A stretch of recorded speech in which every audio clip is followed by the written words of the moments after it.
Apple's just told me that it's filed a request for reconsideration with the court. It's the first step in appealing the preliminary injunction. Let me put this in context. There's a court in a province that, very unusual, issued a preliminary injunction on 2 patents.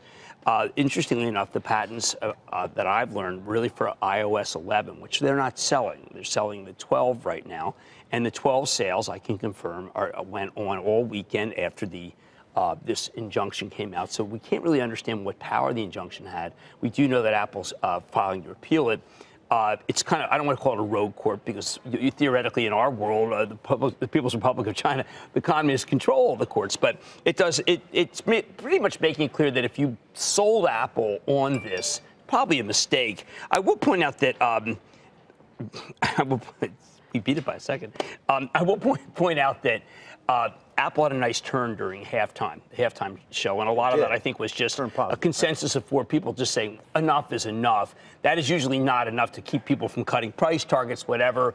You just had that great observation, Kelly, that when Europe closed, the market went up. But I just want people to know that this is a fluid situation, that Apple is well aware, but was not aware initially because they never presented in front of the court. But this was, to what you're saying, a big part of the weakness this morning. Not, Apple's part of the Dow. It was probably 20-25% of the sell-off. So now we're saying, okay, things have turned around and people don't have to panic about Apple's future in China. But are you concerned that China might retaliate against the U.S. by doing things that make life uncomfortable for Apple? I think you have to be concerned because the idea that just because they're a big employer, they won't cut their nose off to spite their face. What we know is that they will willingly and have in the past. Apple's a huge manufacturer there. But you know what?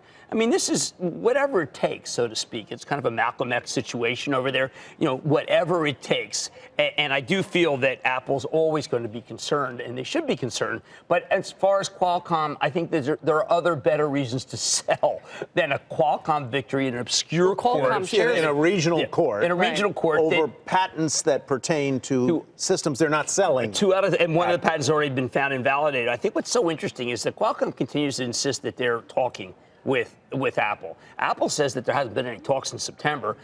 This is a very controversial and, again, fluid situation. What I point out is that you should sell Apple because you think that sales are slowing so dramatically that the estimates are going to be cut.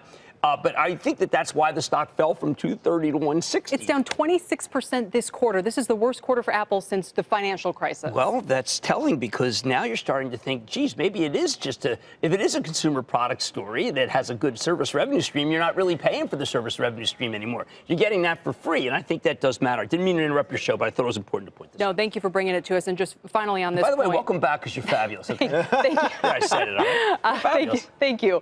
But no, just going back to the Apple issue with Qualcomm, we've talked about this a lot for years. I mean, for years, this has been a shakedown not between these two companies, but the Qualcomm shares were leading the S&P this morning on the back of this. Does it come to the U.S.? If this is not just about China, if you take China out of it, then do investors in Apple have to be concerned about more injunctions in this country as well? I think that you've got a very hard upcoming federal court case in our country.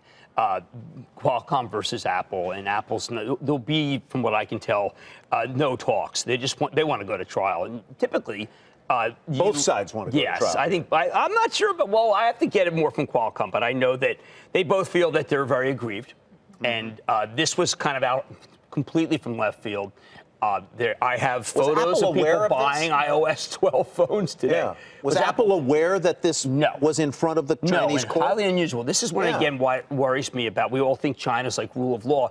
Apple not only did not present its case, but was unaware that this injunction was being sought in this obscure court. I mean, it would be the equivalent of trying to get let's say, I'm from Philadelphia, okay, so I can pick on my own area. I grew up in Winmore. There's a Winmore court that kept Apple out of. You guys have never heard of Winmore, right? But somehow Winmore struck down the largest company in the world from being able to sell Apple iPhones. Now, please, let's put it in perspective.